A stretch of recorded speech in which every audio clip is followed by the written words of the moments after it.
ಅವ್ರು ಯಾರು ಹಾಗಾದ್ರೆ? ಹಿಂದೆ ಇದ್ದವ್ರು ಯಾರು? ನಮಗೆ ಸಖ. ಅದು ಯಾರು? ಮತ್ತೆ ಯಾರು ಅಲ್ಲ, ವಿದ್ಯಾಮಾನ್ಯರು, ವಿಶ್ವೇಶರು, ವಿಭುದೇಶರು, ವಿದ್ಯಾಧೀಶರು.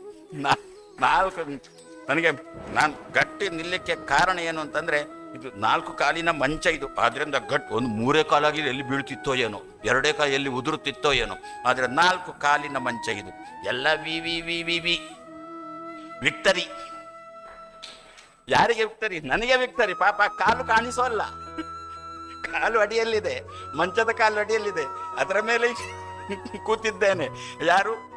ವಿದ್ಯಾಮಾನ್ಯರು, ವಿಶ್ವೇಶರು. ಆವಾಗ ಬಂದು ಏನು 74ರಲ್ಲಿ ನನಗೆ ಸನ್ಯಾಸ ಆದದ್ದು. ಅಲ್ಲ, 72ರಲ್ಲಿ ನನಗೆ ಸನ್ಯಾಸ ಆದದ್ದು. 74 ಜನವರಿ 18ಕ್ಕೆ ಪರ್ಯಾಯ ಮುಗಿದಿದೆ.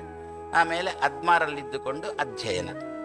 ಆವಾಗ ವಿಶ್ವೇಶ ತೀರ್ಥರು ನನ್ನ ಬೆನ್ನು ತಟ್ಟಿ ಹೇಳಿದ ಒಂದು ಮಾತು ಏನು ಅಂತಂದರೆ, ಪರ್ಯಾಯದಲ್ಲಿ ಆವಾಗ ಸಿಗ್ತಾ ಇದ್ದೆ. ಪರ್ಯಾಯದಲ್ಲಿ ಕೃಷ್ಣ ಮಠಕ್ಕೆ ಅವರು ಪೂಜೆಗೆ ಬರ್ತಿದ್ರು, ನಾವು ಅಲ್ಲೇ ಇರ್ತಿದ್ದೆವು, ಸಿಗ್ತಿದ್ರು.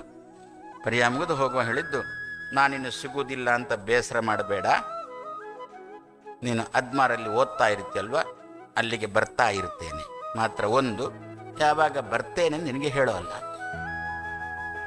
ನಮ್ಗೆ ಅಧ್ಯಾಪಕರು ಇಂಥ ಹೊತ್ತಿಗೆ ಬರ್ತೇನೆ ಅಂತ ಹೇಳಿ ನಮ್ಗೊಂಚೂರು ಆ ಹೊತ್ತಿಗೆ ಸ್ವಲ್ಪ ತಯಾರಾಗಿರ್ಲಿಕ್ಕೆ ಆಗುತ್ತೆ.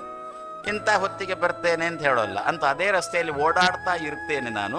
ಪಡುಬಿದ್ರಿ, ಎರ್ಮಾಳು ಅಂತ ಅಲ್ಲಿ ಉಡುಪಿ, ಮಂಗಳೂರು ಆ ರಸ್ತೆಯಲ್ಲಿ ಓಡಾಡ್ತಾ ಇರ್ತೇನೆ.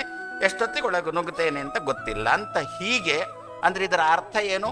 ಎಷ್ಟೊತ್ತಿಗೂ ಅಧ್ಯಯನದಲ್ಲಿ ಇರಬೇಕು ಅಂತ ಅರ್ಥ. ಹೀಗೆ ವಿಶ್ವೇಶ ತೀರ್ಥರು ಕೂಡ ಬೆನ್ನು ತಟ್ಟಿ ಸುತ್ತಮುತ್ತ ಇರತಕ್ಕಂತಹ ವಸ್ತುಗಳಲ್ಲಿ ವಿಶ್ವೇಶರು ವಿಶ್ವದಲ್ಲಿ ಶಯನವಾಗಿದ್ದುಕೊಂಡು ಅದರ ಬಗ್ಗೆ ಕಾಳಜಿ ಆಗದಂತೆ ನೋಡಿಕೊಂಡವರು ವಿಶ್ವೇಶ ತೀರ್ಥರು ಅಂತ. ವಿದ್ಯಾಮಾನ್ಯರು ವಿದ್ಯೆ ಕೊಟ್ಟವರು, ವಿಭುದೇಶರು ನನ್ನ ಆಶ್ರಮ ಗುರುಗಳು.